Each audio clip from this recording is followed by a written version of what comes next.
Bonjour mes délicieux co-créateurs, je suis ici à Santa Fe au Nouveau-Mexique avec la délicieuse Maud Séjournant. Bonjour. Française et qui habite au Mexique, au Nouveau-Mexique. Oui. C'est pas la même chose. Non, pas du tout. Mais on sent quand même l'influence un peu mexicaine Oui, ici. absolument. On est un passage Ouais. entre le sud et le nord.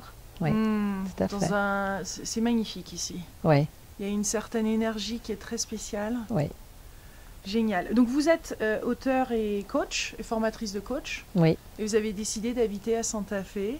Comment ça se fait? Comment une Française se retrouve à Santa Fe? Oh, elle est passée par d'autres étapes avant. Je ne Ouais. suis pas venue ici directement. J'avais jamais entendu parler de Santa Fe avant d'y arriver. Bon, je suis née à Paris.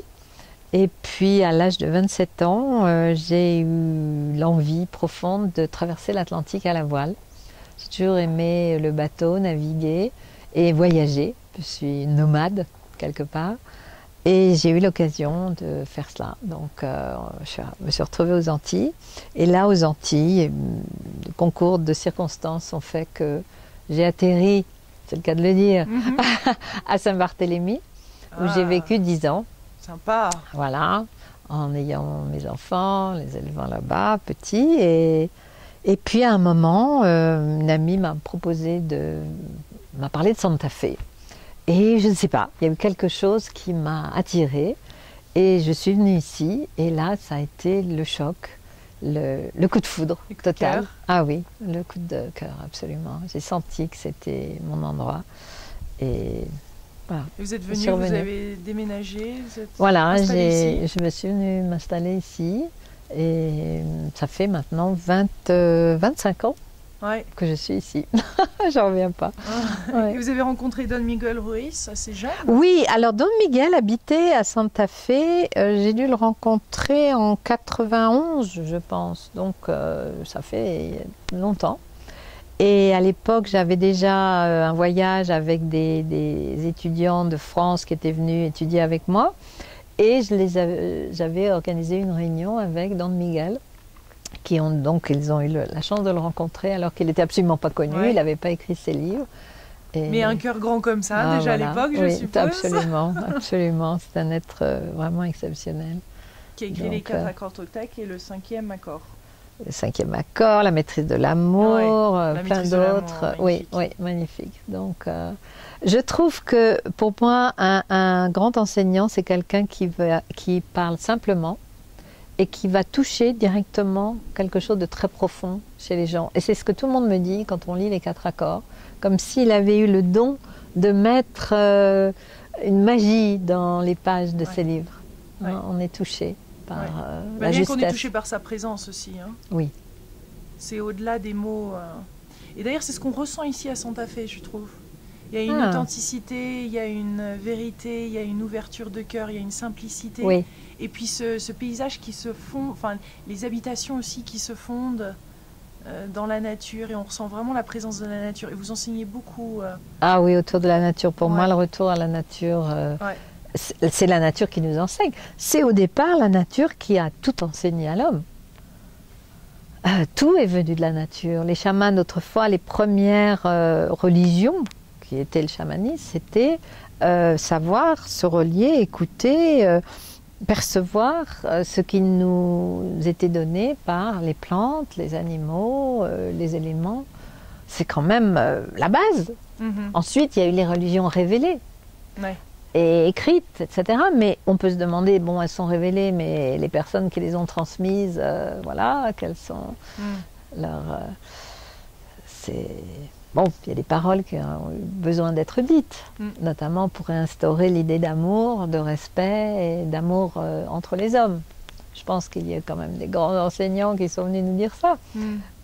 Au départ, c'était la nature.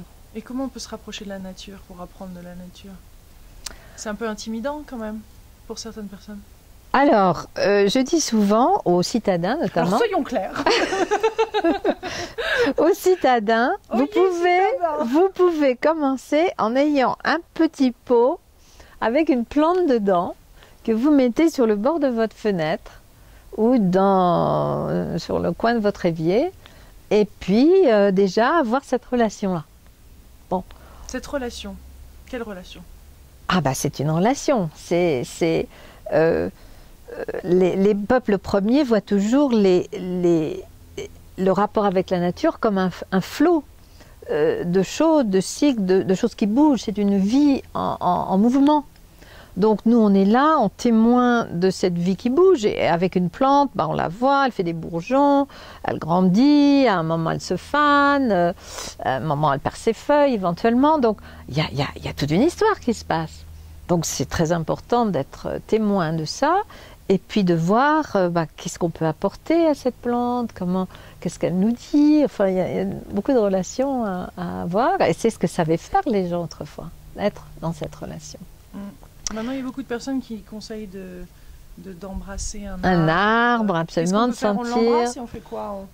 On sent son énergie qui nous remplit, on se donne, on échange. Je crois que la première chose, c'est de se vider de toute idée préconçue de qu'est-ce que ça va être ou comment le faire. On arrive comme un petit enfant qui ne sait rien.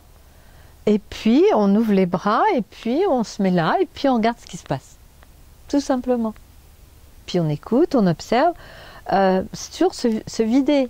Parce que comment être rempli de quelque chose si on est déjà trop plein d'autres choses, de fausses idées, de soucis, de « moi je sais ce qu'il faut faire », etc. C'est d'être vraiment comme un enfant. Ouais. Hein? Ça a été dit, je crois, par d'autres personnes, de devenir enfant. Ouais. Ouais. Ouais, mais c'est vrai que on ressent maintenant, surtout que la vie va très très rapidement, tout va très vite, il y a plein de messages, on est bombardé par plein de choses.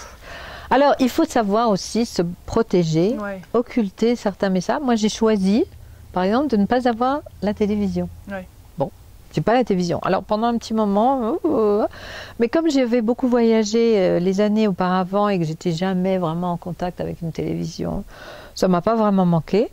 Je vois des films si j'ai envie de voir des films, ou je peux voir des émissions maintenant par Internet, on peut faire tout ce qu'on veut, mais c'est un choix délibéré, et je ne suis pas bombardée d'informations que je ne veux pas avoir. Voilà. Je choisis.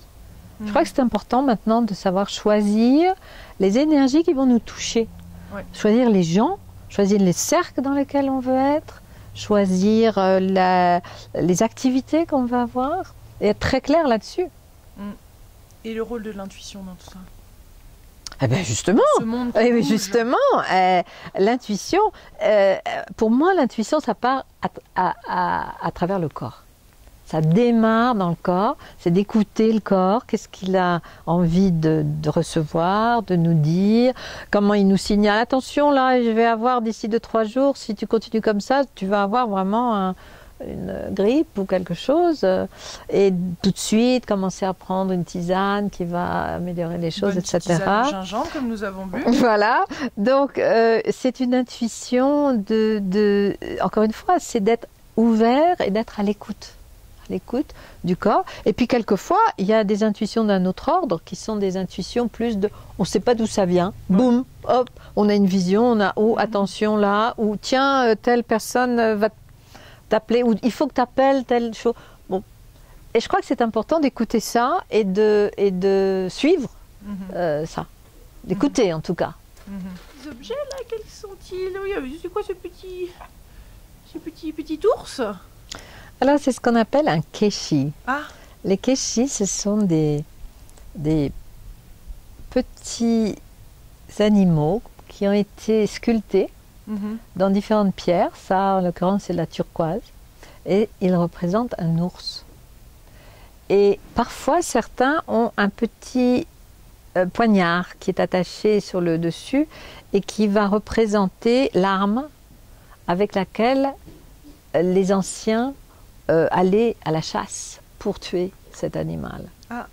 Et l'idée, c'était pas du tout dans un but négatif, c'était, ils en avaient besoin, ils avaient besoin de la chair, ils avaient besoin de la fourrure, et il y avait une danse et une prière pour l'esprit de cet animal, pour le remercier déjà de se sacrifier pour le bien-être et la survie de l'être humain.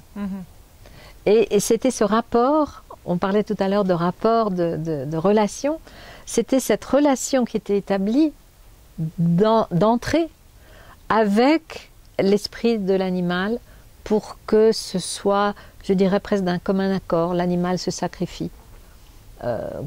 Jésus, dans son sacrifice, représente cette idée aussi de j'apporte un sacrifice, je me sacrifie pour. Voilà, le même ordre. Donc c'est mon petit récit. Ah, ça c'est le poignard qui est en obsidienne, un obsidienne dorée qui a des très beaux reflets, hein, on dirait de l'or à l'intérieur, et qui vient de Teotihuacan et qui sert dans les cérémonies justement pour couper les liens qui nous retiennent, qui nous attachent à des choses, des lieux, des personnes, des idées, des fantasmes, etc. et qui nous empêchent d'être libres. Et il y a des cérémonies très précises qui existent pour que la personne puisse, alors c'est soit un chaman qui le fait, soit moi j'encourage à ce que ce soit la personne qui le fasse, qui puisse littéralement couper les liens qui l'attachent, qui la comment on dit en français, retiennent, voilà, d'être totalement elle-même ou de faire un certain acte. Voilà. Mais je voyais votre collier, dites-moi là, c'est un peu ces petits objets que vous avez autour. Alors voilà, ce sont... c'est oui. rigolo ça. Ce sont des... Je vois votre collier, je me dis, ça ressemble étrangement. Ce sont des... voilà, plein de petits animaux qui sont là et qui sont des aides, des gardiens, qui sont nos amis. Et il y a la tradition amérindienne est beaucoup en relation avec l'animal. Oui. La tradition du Pérou, par exemple, là par exemple, j'ai un bundle, j'ai mon sac médecine avec des cailloux, des roches qui viennent des montagnes ou certains endroits, parce que cette culture est beaucoup plus reliée à la pierre, à l'essence de la roche. Oui. Et il y a d'autres cultures, je dirais peut-être plus en Europe, qui sont plus reliées aux plantes, à l'arbre. Donc voilà, chacun a son... Et là, on a un beau petit objet de Bali, c'est ça? Alors ça, c'est lors de mes voyages à Bali.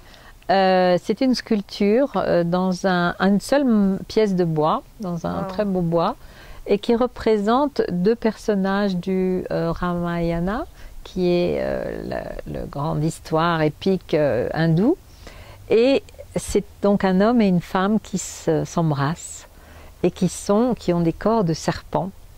Et je trouve ça absolument magnifique parce qu'il y a une sensualité justement qui vient de la terre, une douceur, une rondeur, une puissance et en même temps une grande douceur à travers ces visages qui sont là pour s'embrasser. Ça, c'est un symbole tantrique aussi de l'union des opposés, de la relation, d'une unité.